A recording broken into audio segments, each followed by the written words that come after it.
This is my kitchen table and also my filing system.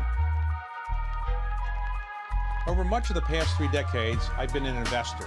The highest calling of mankind, I've often thought, was private equity. And then I started interviewing. While I watch your interviews, I know how to do some interviewing.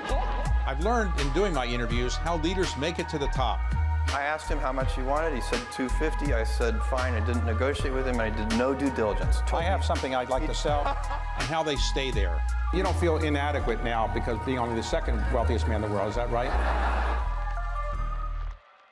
One of the most powerful people in Washington today is Senator Joe Manchin, who is the Democratic senator from a Republican-leaning state, West Virginia. He really holds the key to how legislation is going to get through the Senate. I had a chance to meet with him recently and talk with him at the Economic Club of Washington about his views on a variety of important issues now facing the Senate and the country. Senator, thank you for coming. Anything new lately? Not much. There's been reported in the press that you were spending the weekend in Delaware. Anything you can tell us about what happened? Well, I had a nice visit. I really did. I had a nice visit. President Biden and I have known each other for quite a while, but you know, knowing each other in the political arena and then knowing each other as a person is a different setting. So, since he's been president, we've got to know each other as who we are and who hopefully he knows who I am. And I've just basically said to the president, I said, Mr. President, my philosophy of politics is this: when I got involved in 1982, I always thought government should be my partner, not my provider. But as a result of the session you had with the president, do you think you came away with an understanding of where the country is going on all these bills? Well, and I've said this, and I think all of you remember maybe a couple of months ago, I said I really thought long and hard about taking a strategic pause. My reason for saying that was a lot of the things that are in this reconciliation bill, a lot of the things there we had covered in the ARP, American Rescue Plan, at $1.9 trillion. And if you look at the American Rescue Plan bill that we did, it covers a lot of the things they're talking about clear up through 2022 and into 23. So I didn't see the urgency that someone's going to be left without any type of cover through coming out of a COVID pandemic. And the whole reason about what we did in 2020, to the extent we did what we did, was trying to prevent the country from going into a health crisis or a financial crisis, and we did that. Now, I said, the unknown was this. We didn't know what the COVID was coming back, the variant of the COVID. We didn't know what it was going to do, and we're still seeing, you know, spikes and valleys and spikes. We didn't know if inflation is transitory or not. Now we're finding out it might not be transitory. And then the biggest thing that I had concerns about, which you don't hear people talk about much, was the geopolitical fallout of how we left Afghanistan. Because I know what my little coal town I come from, just human nature was, if there was a bully and you saw someone smack that bully and make that bully back down, and everybody else is ready to take their shot too. But to finish on the session in Delaware. He's not going to let this one go, is he? What, did you leave thinking that we're making progress and that you said to the president, well, here's my bottom line, and if you can deliver this, you got my vote? I don't think you negotiate. No one should ever negotiate with the president, especially, or anyone else if you're negotiating in good faith. Yeah, I've always tried to put myself in the other person, but I want the other person to understand who I am too. So if they can put themselves where I am and I put mine, we reverse roles and look at it. So when I left, I think it was a very positive meeting. We know there's a lot of things we can do to make a more perfect union. When you go to the president's house like that, I guess you can ask for anything you want to eat, and they serve anything, right? Because they want to make you happy, right? So you had a good time? Well, let me tell you, the thing we had a good time was, as you know, I kidded him. You know how he was always supposed to be the poorest senator? He had an eye for real estate.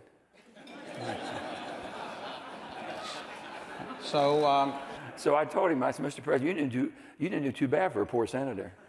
But let me tell you one thing he did. And he talked about that, and you walk down.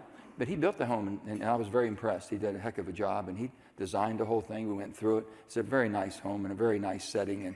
And he has some neighbors, and one neighbor is not of his political persuasion. And if he's 4 inches over, if a car parks 4 inches over, that sometimes he hears about it. And even when he's president of the United States? Oh, right now more so when he's president, yeah. So when you're negotiating with him or meeting with him, are you kind of representing Senator Sinema, or does she represent herself? No. One thing you learn about being a Senate, if you can take care of yourself, you're lucky. Okay, so, all right, so she has her own views and you have your views. Okay. I respect her very much, and she's a friend of mine, but, you know, I think what we bonded, and because I've been adamant, I've been there long enough to vote in 2013 against the nuclear bomb, getting rid of the filibuster that when, at that time, Senator Harry Reid did. And then in 2017, when Mitch McConnell did it for Supreme Court, and I've been very steadfast on that, and then to find out I have another person who feels as strong as I do was welcome. Okay, so is all of the tension you're getting pleasurable or actually a pain in the something or another? Yeah, I wouldn't, this position, I guess, I wouldn't wish it on anybody. And people keep talking about power. You know, everybody, I look at this room and all the power in this room, and you all have been around, all of us have been long enough, and watching life and watching how people basically navigate life. I've seen people with an awful lot of power that abused it. And I said, why would they do that? And I've seen people that sought power and destroyed themselves trying to gain it. And then I've seen people took a moment of time. And I'll tell all of you right now, a moment of time is this: we better bring our country together. We better figure out it's United States of America, united, not divided States of America. And we better start working on that. But in other words, you are the key vote in so many things going on in the Senate, and Senator Sinema as well. It's not pleasant. Is that fun to be there's nothing fun about it, but I always said this. I kept thinking, because I was a governor in 2009 when they were doing the American Rescue Plan, the Affordable Care Act. And I kept thinking, if I'd have been governor, if I'd have been senator at that time and it come down to a swing vote like it did with a couple of the moderates at that time, I think maybe I could have made a little bit of a difference there, and because I understood how it was delivered in the states, and people that were going without and people that needed it, but also people that could abuse it and take advantage of it. And I thought there's a better way to do it. Lo and behold, 10 years later, I find myself in a position, and about every vote, 50-50 Senate. Who would have thought that it had come down to this? Is that your view that we should keep the current Senate filibuster rule, even for the voting rights bill that you authored? The only thing I know, I watched the Democrats use it against Trump and a lot of things, that we were able to stop things that just didn't make sense to us. So how can we just 3 years ago, 39 Democrat senators led by our leader basically signed letters, please, Mitch McConnell, do not do away with the filibuster. Now all of a sudden it becomes, oh, please get rid of it because it'll help us more. Makes no sense to me at all. The voting rights bill. You have authored an amended version of the Voting Rights Act that you thought would get through the Senate. Doesn't seem like it's getting through unless you change the filibuster rules. What do you think is going to happen on voting rights? Well, let me just tell you, they said, I didn't author, okay? I had input because I saw the For the People, and I knew it was aspirational, and I understand. Everything that you could imagine was in that bill. We're just trying to protect the Voting Rights Act of 1965, which got shot down in the Shelby decision in 2013. We haven't even fixed that. We haven't even fixed that because basically it went from 9 states to 13 states, and then they threw it out with a Shelby decision. And I said, really, all 50 states should be held responsible and accountable. And in my mind, when I was Secretary of State, we used to have a Secretary of State Association meetings. We were always competing who could get the greatest turnout. And now I'm realizing that people were basically looking at the advantage they would get if people don't vote, or certain people don't vote. That's beyond my comprehension, but it's the reality of what we're dealing with. It's got to be corrected. But I can't believe that my Republican friends don't see it that way. I still can't. You know what? And they keep saying, well, Joe, how many Republicans you got? How many this? And I'm working and talking to every Republican. And I keep looking at them and says, what have you done? Who was the last person you talked to on the Republican side? I need a little bit of help. Are you worried about the debt limit not being passed in December? It is crazy for us to use that as a political weapon.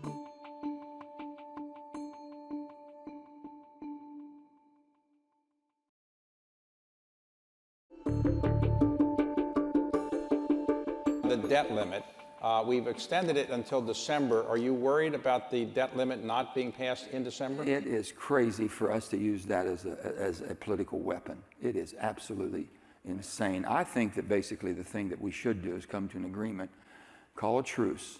And David, what I would say is that the thing that bothers me more, I don't see our leadership working together. I don't see people talking, having dinner or coffee, or even having a conversation on the floor. You'll see a few of us going back and forth and this and that. If you're watching, you know, if you are, you're more trouble than I thought if you're just watching C-SPAN and seeing us going back and forth.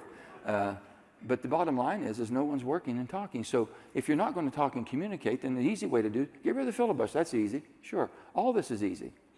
Would you be in favor of eliminating the debt limit? Just get rid of it. The debt limit should be 14th Amendment, but the president has the right to make that decision. We have the right to override if we think he went too far.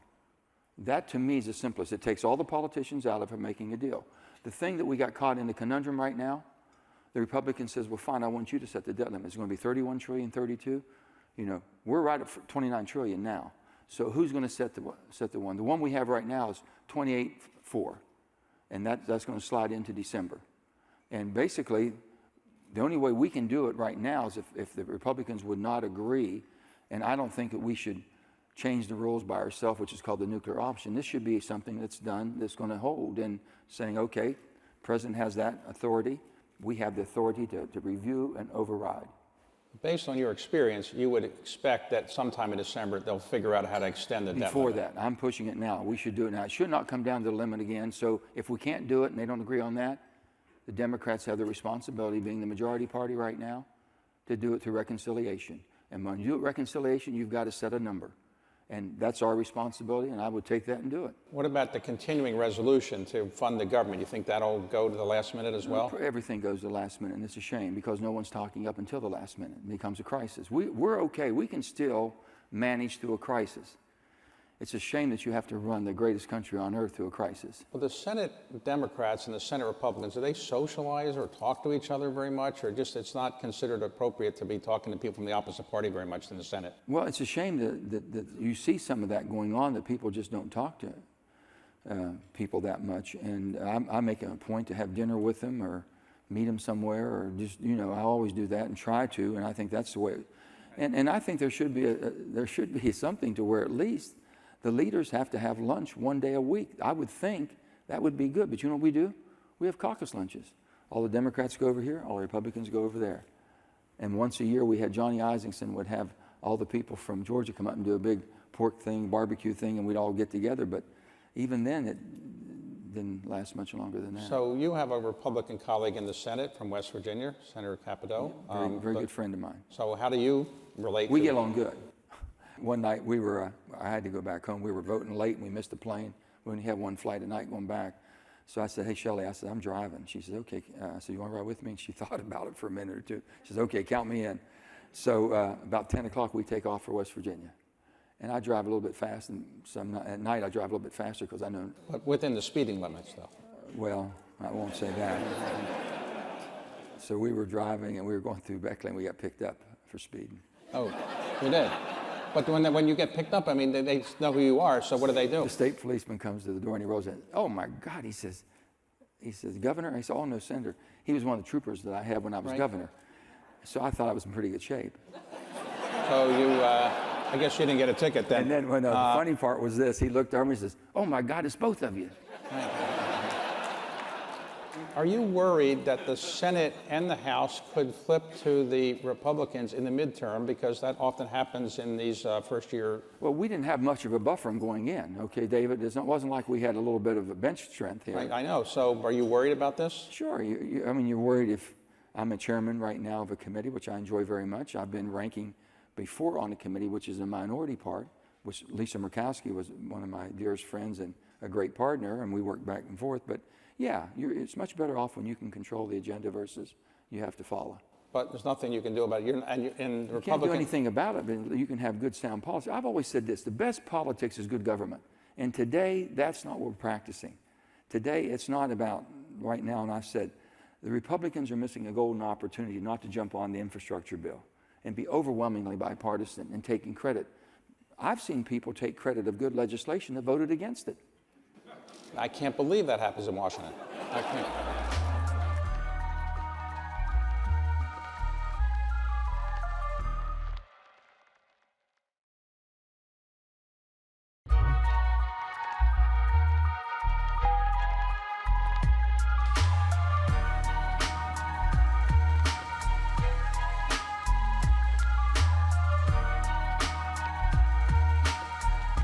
So is this making you more popular in West Virginia or less popular? All this attention, or is it? Depends on what corner of town you go to. So, and you go back almost. I go back all the time, yeah. And West, you know, I love my state, and I'm born and raised in a little coal mining town, Farmington, 400 or 500 people, and I just saw people that worked all the time and kind of shared what they had and took care of each other and took care of those who couldn't take care of themselves if they were mentally or physically handicapped. The town always picked them up. I mean, I saw all the good in what we are, a small town America, and what the United States is, and I thought, well, maybe the whole country's that way. West Virginia used to be a solidly Democratic state. When John Kennedy ran for president, it was a very Democratic state. Now it's a Democratic state till 2010. Right. So now it's a Republican state. What changed, West Virginia or the country? I couldn't believe, you know, I was very blessed with having good support from Republicans, Democrats, independents. You know, I never got the extremes. I never got the far right or far left. And I can understand that. But we never ran our country or our states or our politics from the far right or far left. It was always, and I told people, I gave a speech one day, the first time we came back off the COVID, to Bethany College, their graduation, a little beautiful little college up in northern West Virginia. And I walked on the stage. They gave me a speech, and I have good people here at work with me, and just nothing, what do I say? You've been cloistered in for 1 year. And I had nothing on paper or nothing in my mind that I was going to say as I walked to the podium. I'm thinking, man, I'm blank. I don't know what I'm going to say. And I walked up there and I just apologized. I said, I want to apologize. I am sorry. I am sorry. I've been radicalized.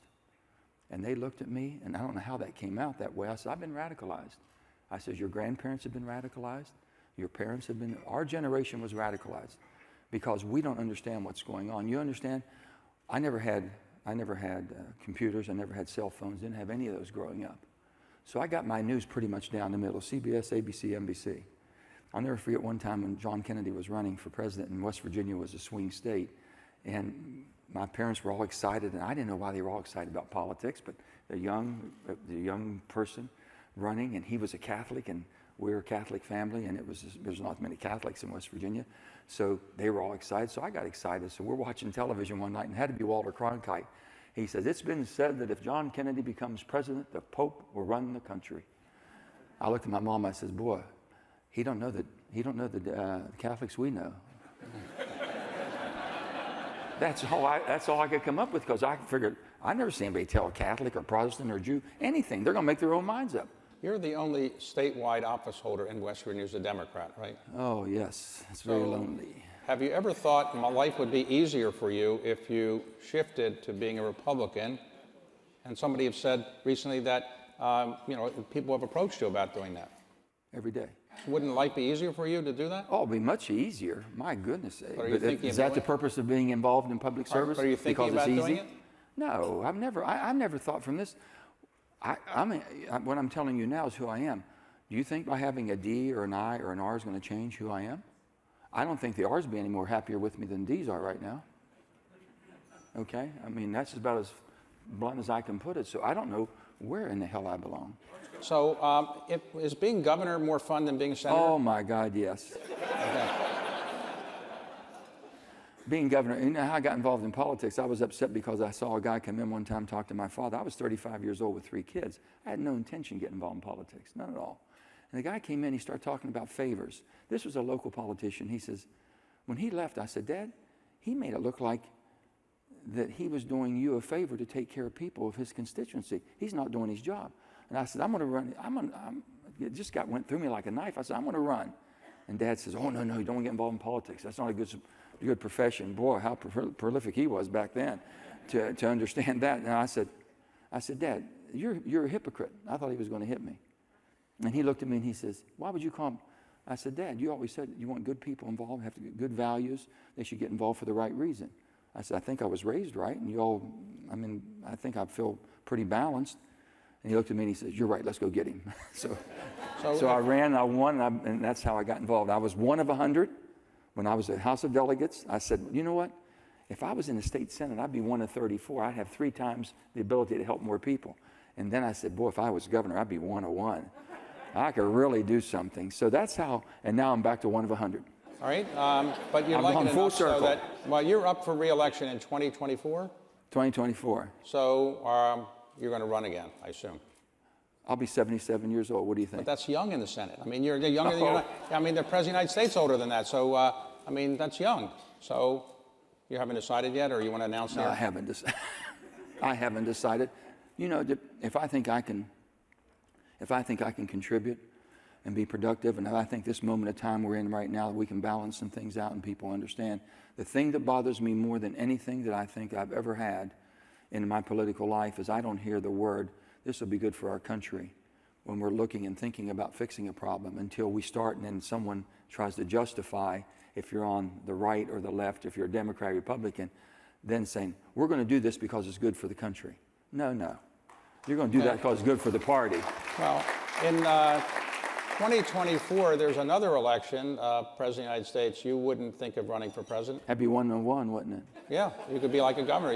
Why not? I haven't thought of that at all. You haven't ruled it out, but you haven't thought about it. Or you want to be a campaign manager?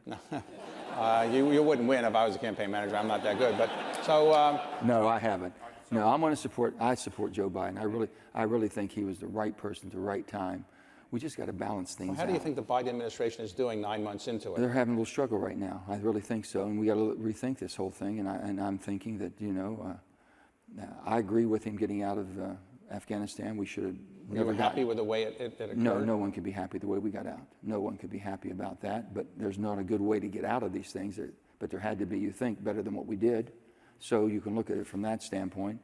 But I think he understands foreign policy. He really does on some of the things we're working. We've talked about some different concerns we have around the world. And the United States has to be ready to do what we do, defend democracy. If the election were held today, the presidential election that was held a year or so ago, would West Virginia vote the same way? West Virginia is still not that supportive of it. Yeah, I'd still vote for Joe Biden, but I'd be in a minority. Okay. And in your view, West Virginia is likely to stay Republican for presidential purposes for the foreseeable future? West Virginia was a Republican state up until the Depression. And the Depression changed us to an FDR state. But we were always a conservative Democrat state. We were the northernmost southern state in the nation because we're out in the Mason-Dixon line. We never flipped. We flipped in 2010, and we flipped harder than any southern state ever flipped. The most important issue in the mind of West Virginians today is what? I think the respect and dignity of who they are as a human being and the society that we have and the culture that we have, understanding us. We're the hardest working people, but I don't have enough workers. So I can tell you my state grew in immigration back in the early 1900s. People came here because they wanted to work. I need workers. We need people that want a quality of life for themselves and their families and take care of the ones. I have a lot of elderly people. I have a high percentage of elderly. And when they talk about social reforms, I said, wait a minute. If Social Security and Medicare is not solvent and the trust funds are not solvent, then you're taking away a lifeline that people have right now. Why should I expand all these social services when I can't even pay for what we got? So do you enjoy being a senator with all this pressure on you? Is this fun or is it not that much fun? No, there's no fun. There's no, I mean, here, I don't, and neighbors say, how are you taking the pressure? I said, well, I have a responsibility. I have a responsibility to do my job, and I'm going to do my job, and I'm going to explain myself. I've always said, if I can't go home and explain, I can't vote for it. You might be my best friend, and I just said, please, can you give me a pass on this? And my dad always said, if you can say no with a tear in your eye, you might be okay. And I've been crying a lot lately.